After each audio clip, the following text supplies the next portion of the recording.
DElEd चतुर्थ semester के सभी प्रशिक्षुओं का मैं सुनील कुमार मौर्य, डाइट प्रवक्ता सोनभद्र, एक बार फिर से स्वागत करता हूं।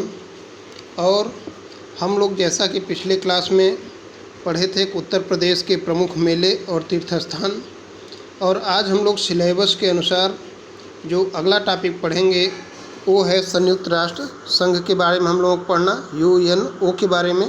इसमें संयुक्त राष्ट्र संघ के गठन, उसके उद्देश्य, संयुक्त राष्ट्र संगठन के प्रमुख अंग कौन कौन से हैं या उसके घटक कौन कौन से हैं, उसमें प्रमुख घटक के बारे में हम लोग पढ़ेंगे। महत्वपूर्ण टॉपिक है, जीएस के पर्पज़ से भी, आपके डीएलएड जो सिलेबस के अनुसार जो परीक्षा उपयोगी भी है, इसको आप लोग ध्यान से पढ़ें। और हम लोग पहले संयुक्त राष्ट्र संघ के इसकी भूमिका के बारे में थोड़ा सा पढ़ते हैं। तो इसमें आप देखेंगे वैश्विक शांति की स्थापना एवं युद्धों से होने वाली तबाही से भावी पीढ़ियों को बचाने के उद्देश्य से एक ऐसे संगठन की आवश्यकता महसूस की गई जो इस दिशा में प्रभावी भूमिका निभा सके और वैश्विक स्तर पर शांति और सौहार्द की स्थापना में अपनी केंद्रीय भूमिका निभा सके।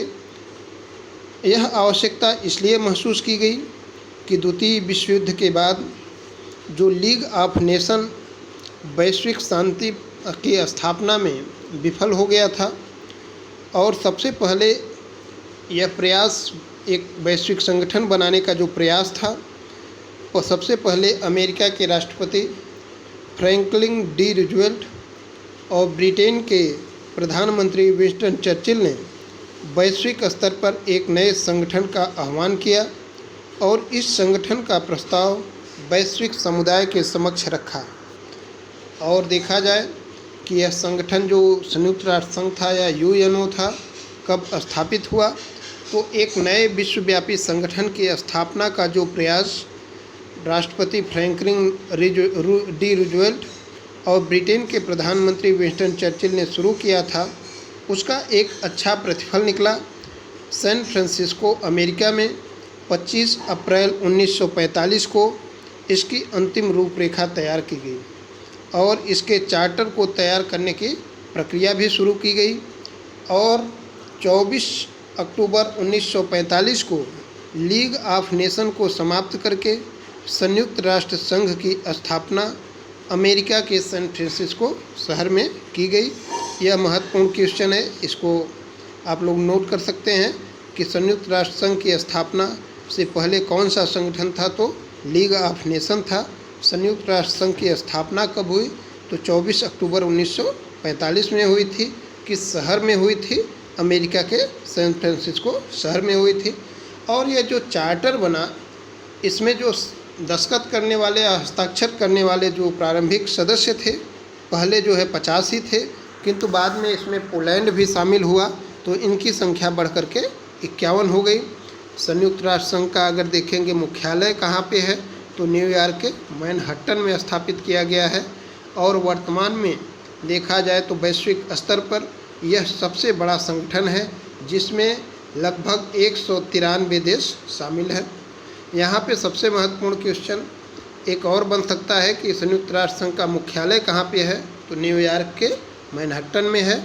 और वर्तमान में सबसे बड़ा संगठन कौन सा है, तो संयुक्त राष्ट्र संघ है।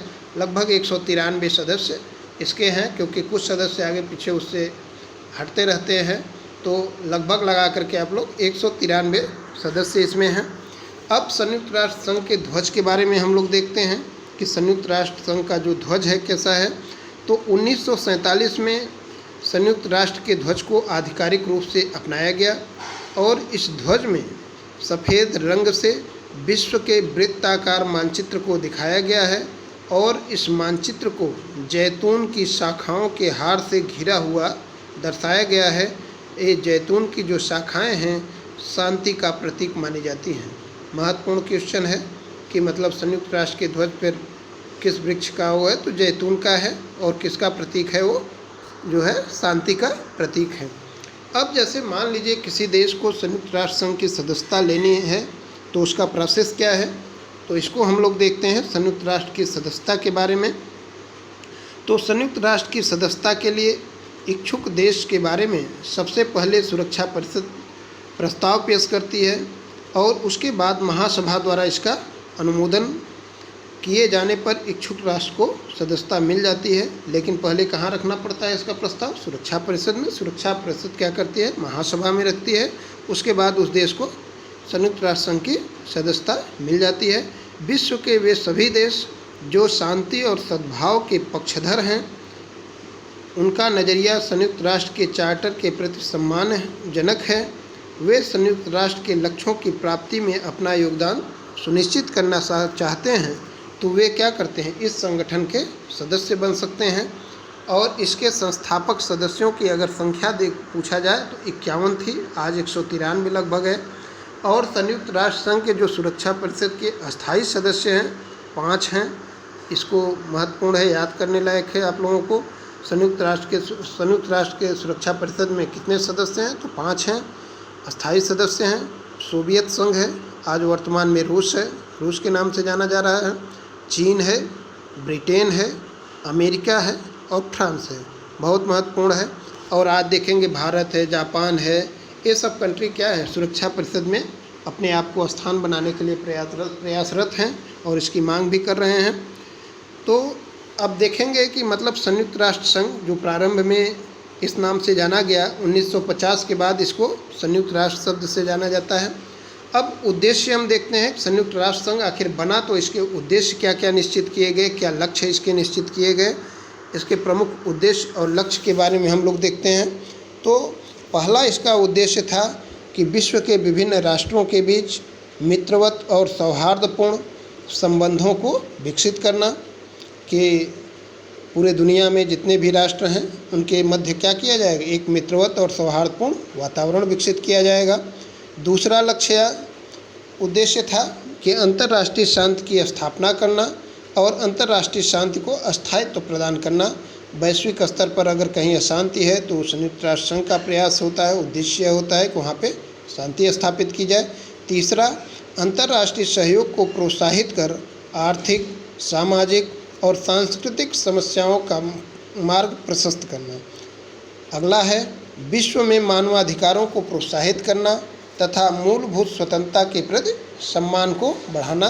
मानवाधिकार का अगर कहीं हनन हो रहा है उसके लिए भी संयुक्त राष्ट्र संघ कृत संकल्प होता है कि वहाँ पे इस तरह की घटनाएं न घटें।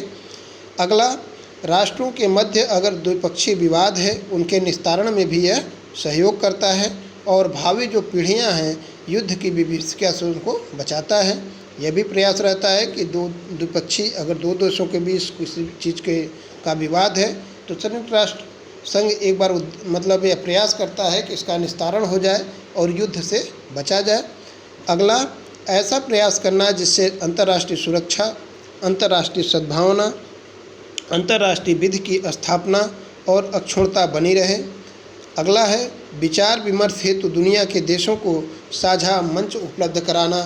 सभी दुनिया के सभी देश लगभग एक जगह इकट्ठा होकर के आपस में विचार विमर्श करते हैं।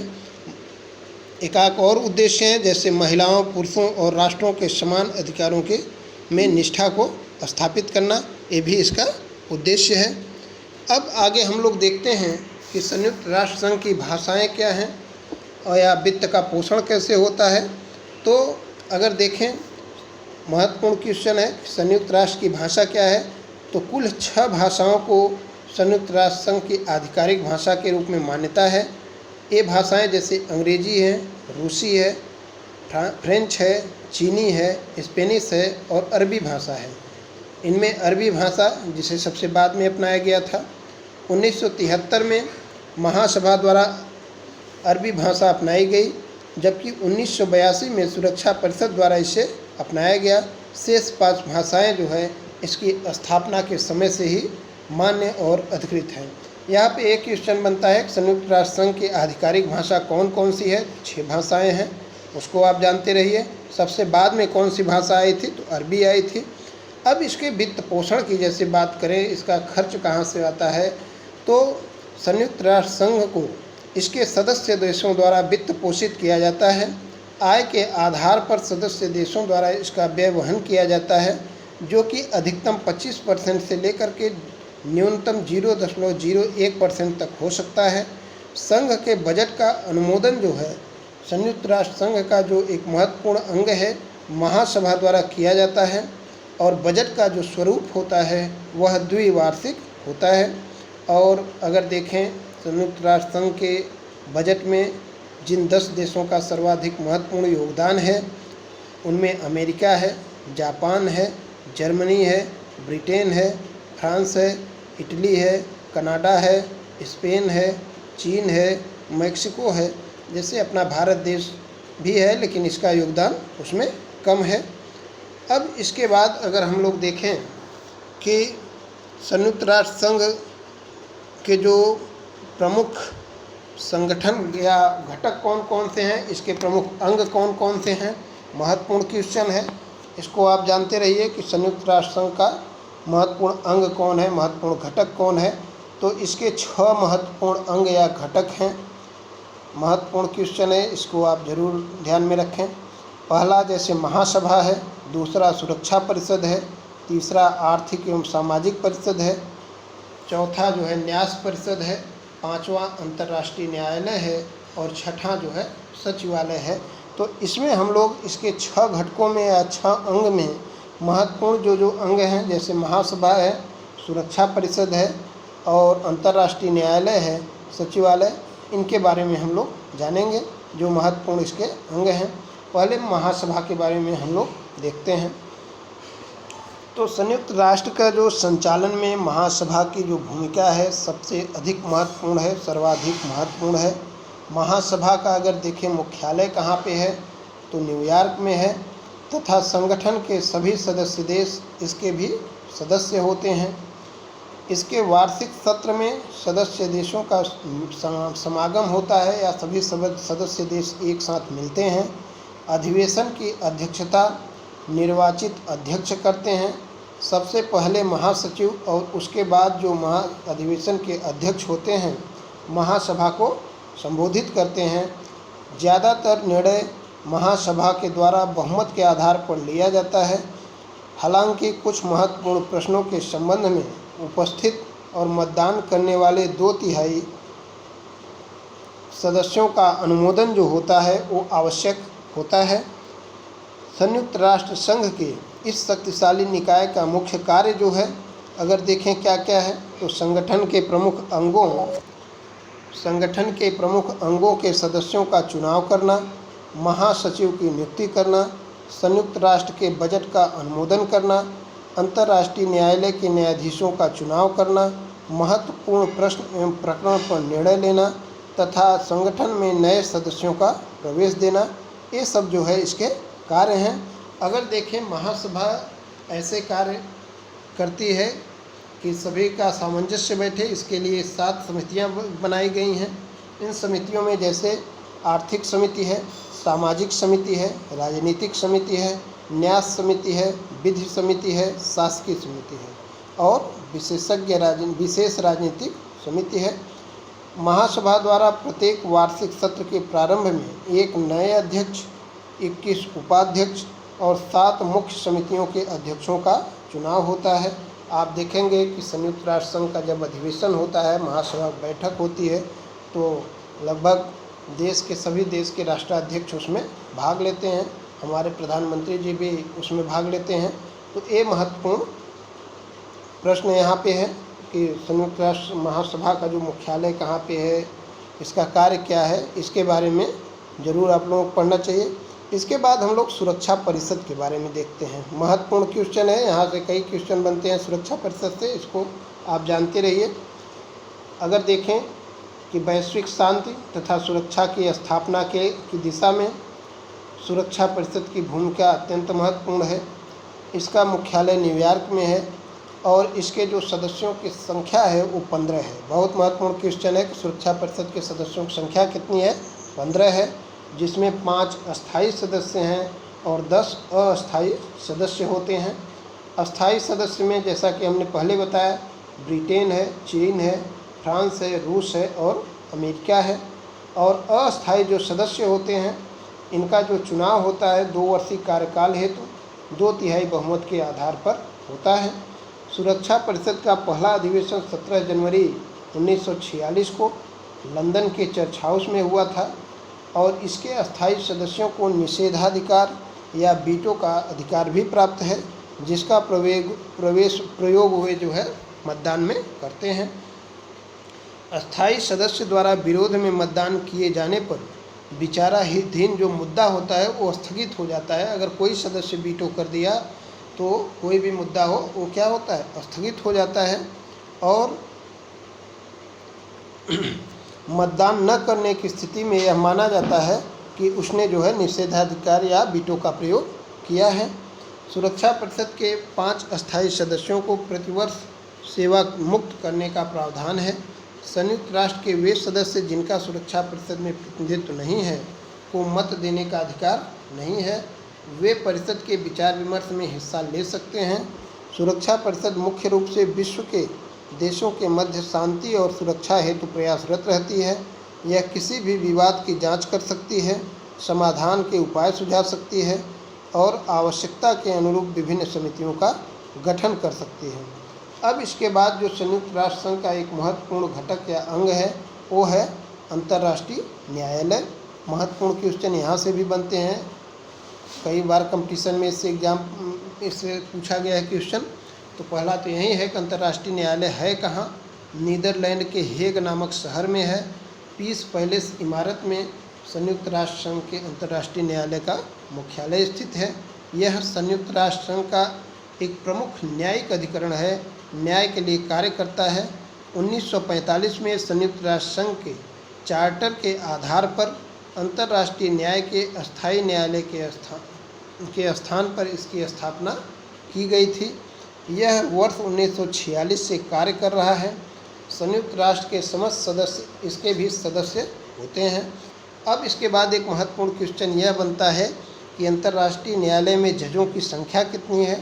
तो 15 जज होते हैं और इनका कार्यकाल कितना होता है, तो 9 वर्ष का होता है। इनका चयन महासभा और सुरक्षा परिषद द्वारा किया जाता है। महत्वपूर्ण क्वेश्चन है। प्रति 3 वर्ष पर 1/3 स्थानों के लिए चुनाव होता है। अंतर्राष्ट्रीय न्यायालय के न्यायाधीश राजनीतिक व प्रशासनिक गतिविधियों में भाग नहीं ले सकते हैं। अंतर्राष्ट्रीय न्यायालय की जो भाषा है, अधिकृत भाषा है, अंग्रेजी और फ्रांसीसी है। महत्वपूर्ण क्वेश्चन है, अंग्रेजी और फ्रांसीसी यहाँ की मुख्य भाषा है। इस न्यायालय में अध्यक्ष और उपाध्यक्ष भी होते हैं और इनका कार्यकाल क्या होता है, 3 वर्ष का होता है। अंतर्राष्ट्रीय न्यायालय का मुख्य कार्य वैधानिक प्रश्नों पर सलाह देना। सलाह हेतु महासभा द्वारा अधिकृत अन्य सहयोगी संगठन तथा अथवा सुरक्षा परिषद द्वारा अनुरोध किया जाता है। जब सदस्य राष्ट्र इस न्यायालय के समक्ष कोई विवाद प्रस्तुत करते हैं तो यह उन पर सुनवाई करके उन्हें निपटाता है। 2 या 2 से अधिक राष्ट्रों के मध्य टकराव बढ़ने पर न्यायालय उसके शांतिपूर्ण समाधान का प्रयास करता है। अब एक महत्वपूर्ण केवल अंग है जो कि सचिवालय के नाम से जाना जाता है। इसको हम लोग देख लेते हैं कि सचिवालय संयुक्त राष्ट्र संघ का क्या है। सचिवालय का जो प्रधान होता है वह महासचिव होता है और सचिवालय जो है संयुक्त राष्ट्र संघ का क्या है, अस्थायी अंग है। इसका भी मुख्यालय न्यूयॉर्क में ही है। जो संयुक्त राष्ट्र संघ का मुख्यालय है वहीं सचिवालय का भी है। और सचिवालय में के कार्यालय में अगर देखें तो लगभग 9000 कर्मचारी काम करते हैं। संयुक्त राष्ट्र के विभिन्न अंगों निकायों द्वारा सौंपे गए कार्यों को पूरा करवाना सचिवालय का मुख्य कार्य होता है। सचिवालय में ही संयुक्त राष्ट्र के प्रतिदिन के काम किए जाते हैं और यह एक समन्वयक की भूमिका निभाते हुए दूसरे संगठनों द्वारा तैयार नीतियों और कार्यक्रमों का न सिर्फ समन्वय करता है बल्कि उन्हें प्रशासित भी करता है। इस प्रकार से हम लोगों ने देखा कि संयुक्त राष्ट्र संघ का गठन किन परिस्थितियों में हुआ, क्यों हुआ। पहले क्या था, ये लीग ऑफ नेशन के नाम से जाना जाता था, बाद में संयुक्त राष्ट्र संघ के नाम से जाना गया। इसका ध्वज क्या है और इसके उद्देश्य क्या हैं, इसका वित्त पोषण कैसे होता है या इसकी भाषाएं क्या हैं। और एक महत्वपूर्ण चीज़ इसमें था कि संयुक्त राष्ट्र संघ के मुख्य अंग या घटक कौन कौन से हैं। तो महत्वपूर्ण घटक के बारे में हम लोगों ने देखा। अब इससे संबंधित आगे जो भी क्वेश्चन बनेंगे ऑब्जेक्टिव या अति लघुत्तरी लघुत्तरी, उसको हम ज़रूर आप लोगों को देंगे, महत्वपूर्ण क्वेश्चन। और अगला टॉपिक हम लोग नेक्स्ट क्लास में पढ़ेंगे। धन्यवाद।